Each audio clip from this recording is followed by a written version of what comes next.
دیگر گس روغن وضعیتش بزیب شید.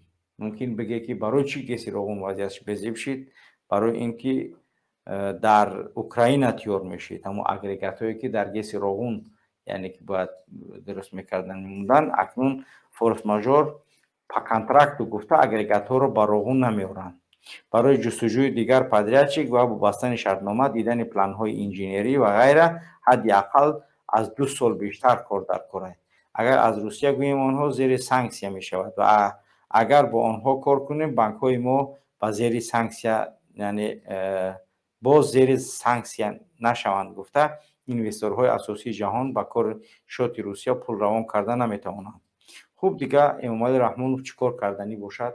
اینشا باید ما فکر کنیم و بدانیم اگر کانترکت های بسته دولت های ما زواد های اوکراین استراخاف کشودگی باشند از طریق شرکت های خارجی حداقل پول اگریگات ها رو گردانده میدهند.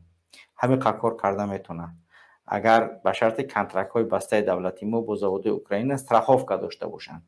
ولی رحمانوف هیچ وقت کارش با استراخاف نیسته و ان شاء الله که یگان تینم نمیگیره رحمانوف دیگه، تا اینکه دولت علش نشوه و دولت ملی را دولت آینده اوکراین بشناسه و اون مبلغ را بتیه. اگریگات های تیار نشده را باید که اگر در حالتی که سقورته کردگی میشدن برای روغن پس اوکراین برمیگردون میداشت، زیرا همون زواد الکترو تیاژمش در اوکراین که در شهر خارکوف بود امروز زیر بمباران هواپیماها و راکت های روسیه قرار گرفت و وضعیت زواد به یک حالت خیلی وخیم و سختی گرفتار است. پس اکنون فهمیدید که دیگه سوئد برای چند سال دیگه نمیشوه. فهمیدید مردم؟ پس جنگ اوکراین دیدید که چه خیلی برای ما مصیبت داشته بود است. زوادی یعنی که روغن دیگر به شکل خوب ساخته نمیشود و اگریگات های ما که در روغن با کانترکت کار میکردن و ساخته میشدن دیگر اونها ساخته نمیشوند، چون که پوتین اونها را بمباران کرد در خارکوف و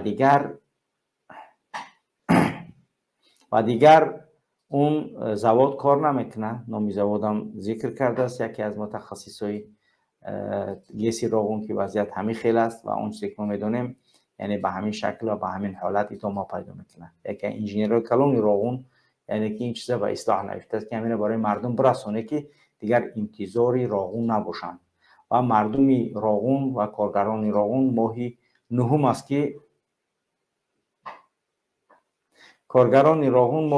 است که دیگر مبلغ نمیگیرند و حقوقی یعنی که کارکرده خودشون دیگر نگرفته ایستند. پس فهمیده است که وضعیت در داخل کشور با کدام وضعیت ناخوب و بد مواجه شده است.